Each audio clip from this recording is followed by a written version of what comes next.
They're definitely sisters. They have their sprints of having fun together and getting along. Usually we get suspicious if it gets quiet and they're playing together. But you know, typical siblings too. They like to argue, but they do love each other and get along pretty well. So Kinley is our silly girl. She likes to joke around and is really a pleaser and someone who wants to help people. She's always wanted to be a doctor or a nurse or a vet and be someone who can be there for other people. Kennedy's our little drama queen. She wants to be a princess. She wants to be a princess. She's the one that you'll never see out of a big fluffy dress dancing and twirling and singing.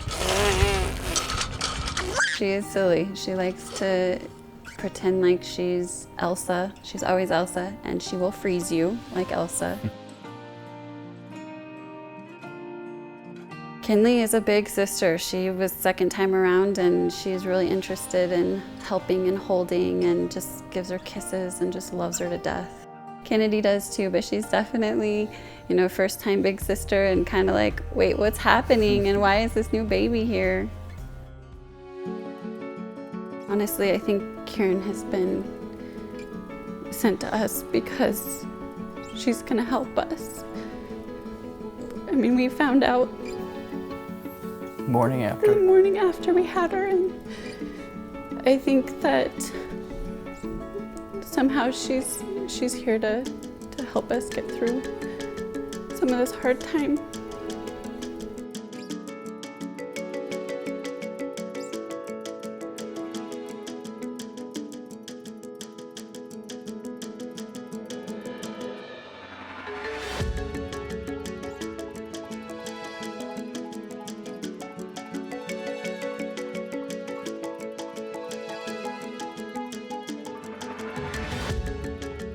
It's an aggressive disease, and unfortunately it is always fatal in children.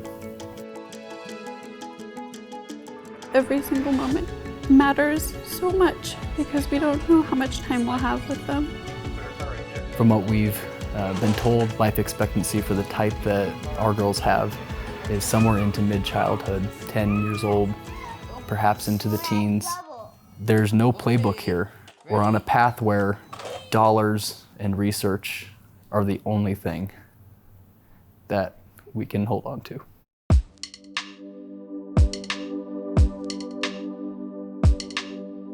We noticed that she had some speech delays going on and she wasn't hitting all of her milestones. As she got into kindergarten, she started picking up on the fact that she wasn't able to do things the same way her classmates could. We knew something was going on, we just didn't know what. We got her in occupational therapy. She had already been doing speech therapy, and we went to neurology. You know, we just started going down the checklist, and for the most part, all the doctors said she was, you know, okay. Just they gave her a global developmental delay diagnosis.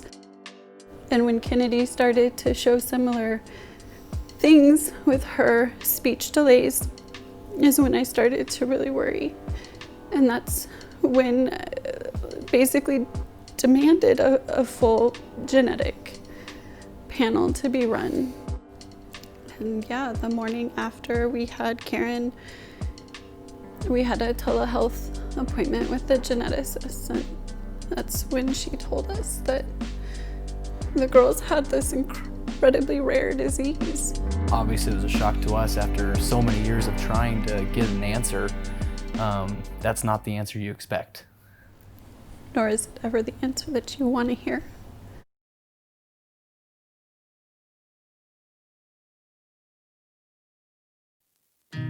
It's difficult to explain your emotions with feeling so relieved that your baby doesn't have this horrid disease, but two other ones do.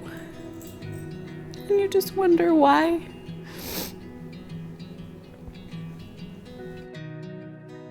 It's really hard to accept what they're going through when you see them out playing and running around and, you know, being normal kids. There's no way to know when this disease will get more aggressive and take some of these skills away from them.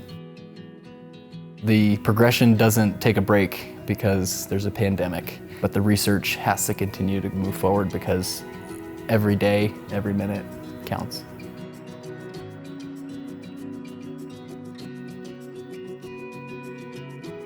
There's so many different diseases out there, and a lot of them that are more common are funded.